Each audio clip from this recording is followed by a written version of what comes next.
तेबे पिला माने आज आम पाठ 3 वृत्त और यह संबंधी मापर द्वितीय भाग अभ्यास कार्य करवा। आ तुम मानक जब भिड गुड़िक भल लगुच तेज लाइक शेयर और सब्सक्राइब करने को भूलबनी। तेबे अभ्यास करने पूर्व प्रथम वृत्त विषय किसी जानी नबा। तेबे वृत्तर चारि धार को कह जाए परिधि।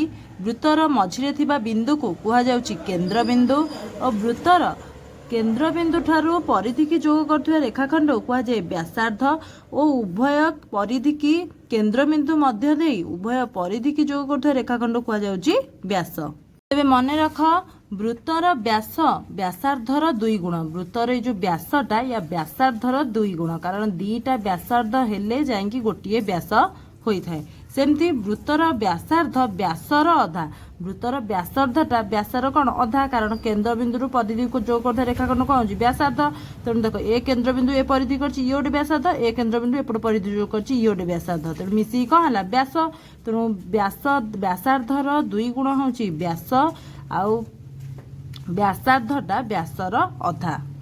अभ्यास 1 नंबर गोटे केंद्र बिंदु थाई 2 सेमी 3 सेमी और 4 सेमी व्यासार्ध विशिष्ट वृत्त अंकन कर। माने कौन गोटे केंद्र बिंदु हूँ गोटाए ए गोटाए केंद्र बिंदु 2 सेमी 3 सेमी और 4 सेमी वृत्त अंकन कराब राउंडर साहाय्य। किंतु मन रखता ता पूर्व टिके गोटे वृत्त अंकन करने आमको वृत्तर व्यासार्धर परिमाण आवश्यक। केबे भी व्यास नहीं कि आम वृत्त अंकन करें ना सर्वदा आम व्यासार्ध नहीं अंकन कारण केंद्र बिंदु सर राउंडर रखले ये चलो ना तेणु आम सब व्यासार्ध आवश्यक होता है।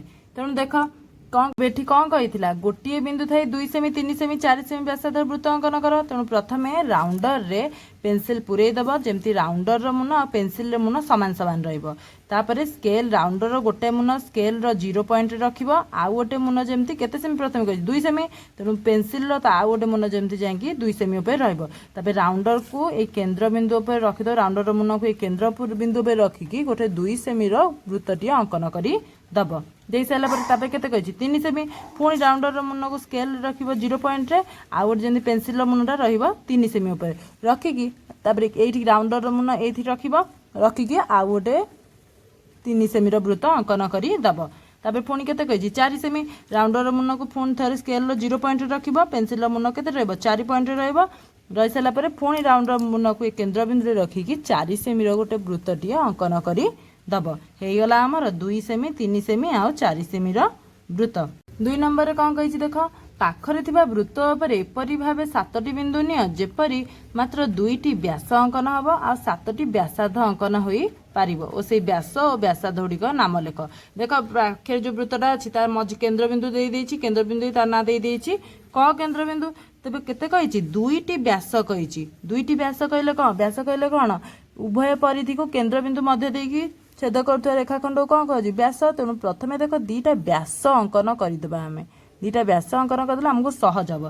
देख ये केतेटा बिंदु आमर हो जाऊँगी ना ये गोटे बिंदु 1 ये गोटे बिंदु 2 ये गोटे बिंदु 3 ये गोटे बिंदु 4 आम टोटाल केतेटा बिंदु कही नवाक 7टी बिंदु 7टी बिंदु 4टा बिंदु हो गला 4टा बिंदु द्वारा आम 2टी व्यास करदेचे आउ कटा रहा 4 आ 3टा रहा 3टा बिंदु तुम मन इच्छा तुम जो नहीं पार मुझे गोटे नहीं गली एठी गोटे नहीं गली आ गोटे एठी गोटे नहीं गली एबे कौन कही ना व्यासार्ध अंकन तादेह हम ना। तेणु ये जो बिंदु गुड़ाक अच्छी आपको सब केंद्र बिंदु सहित जोग करदेलु केंद्र बिंदु परिधि की जोग करते रेखाखंड कौन कह जाए व्यासार्ध। तेणु आमर होगा व्यासार्ध अंकन होगा आमर ये कौन कही 2टी व्यास 7टी व्यासार्ध। देख 2टी व्यास है ना नाई ये गोटे व्यास ये गोटे व्यास व्यासार्ध देख 7टी है ना नाई 1 2 3 4 5 6 7 है। आमे एठी प्रथमे व्यास जोग करिवार कारण कौन जेहेतु ये कही 2टी व्यास व्यासर नियम कौन से सीधारे रहिबे आ व्यासार्धर कौन व्यासार्ध केंद्र बिंदु थर परिधि की जेको स्थान जोग करदेले सेटा व्यासार्ध होगा किंतु व्यासटा सीधा सीधा रहइबो। तेणु आम प्रथमे 2टा व्यास अंकन करदेले से 2टा व्यास केतेटा बिंदु नहीं 4टा तापर 3टा बिंदु आउ देदेले 4 3 7टा बिंदु आमर होगा 2टा व्यास और 7टा व्यासार्ध। तापर कौन कही ସେହି ବ୍ୟାସ ଓ ବ୍ୟାସାର୍ଦ୍ଧର ନାମ ଗୁଡ଼ିକ ଲେଖ। ତେଣୁ ବ୍ୟାସ ଆଉ ବ୍ୟାସାର୍ଦ୍ଧ ନାମ ଲେଖା ହେବ ଯେହେତୁ କେନ୍ଦ୍ରବିନ୍ଦୁର ନାଁ ସେ କ ଦେଇଥିଲା ତେଣୁ ଆଉ 7ଟା ବିନ୍ଦୁ ଯେଉଁ ଆମେ ନେଇଥିଲେ ତା ନାମ ଖ ଗ ଘ ଙ ଚ ଛ ଜ ନେଇଗଲି।